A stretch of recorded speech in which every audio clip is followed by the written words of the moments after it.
तुमच्या विश्वासाचा आवाज, जळगाव उन्नती। जनसामान्याचे प्रश्न, न्यायासाठी लढणाऱ्या मजलुमांचे हित। आम्ही नेहमीच तुमच्या सोबत। सत्याला वाचा फोडणारी बातमी, जलद आणि अचूक माहिती मिळवण्यासाठी जळगाव उन्नती न्यूजवर रहा अपडेट। पीडितेला न्याय मिळावा यासाठी राष्ट्रीय मानवाधिकार संघटनेचे पोलिसांना निवेदन। जळगाव जामोद, ता 8 एप्रिल 2025। जळगाव जामोद तालुक्यातील सून गाव भाग 1 मधील एका धक्कादायक घटनेनंतर पीडित कुटुंबाला न्याय मिळावा यासाठी राष्ट्रीय मानवाधिकार सुधार संघटनेने ठाणेदारांना निवेदन दिले आहे। राष्ट्रीय मानवाधिकार सुधार संघटनेच्या महाराष्ट्र प्रदेश अध्यक्ष सौ प्रतिभा जगदाळे यांच्या नेतृत्वाखाली हे निवेदन सादर करण्यात आले।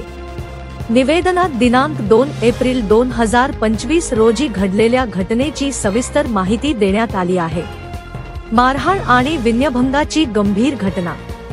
घटनेनुसार शिवारातील जमिनीवर धुऱ्यावर गवत टाकण्याच्या कारणावरून गावातील महिला व तिच्या अल्पवयीन मुलावर अमानुष मारहाण करण्यात आली। एवढेच नव्हे तर महिलेचा हात पकडून तिचा विनयभंग करण्याचाही प्रयत्न झाला। हे कृत्य अत्यंत घृणास्पद असून समाजमन हादरवणारे आहे।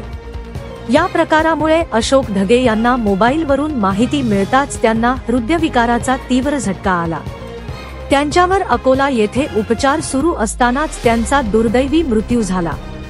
त्यांच्या मृत्यूला आरोपी जबाबदार असल्याचे निवेदनात नमूद करण्यात आले आहे।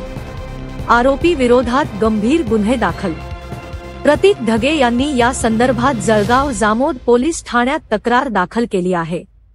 आरोपी वसंता लक्ष्मण ताडे याच्यावर भारतीय दंड संहिता आणि अपंग व्यक्तींच्या हक्कांचे संरक्षण अधिनियम 2016 अंतर्गत विविध कलमांखाली गुन्हा दाखल करण्यात आला आहे। कलम 203/2025 अंतर्गत ही तक्रार नोंदवली गेली आहे। या घटनेनंतर गावात तणावाचे वातावरण निर्माण झाले आहे।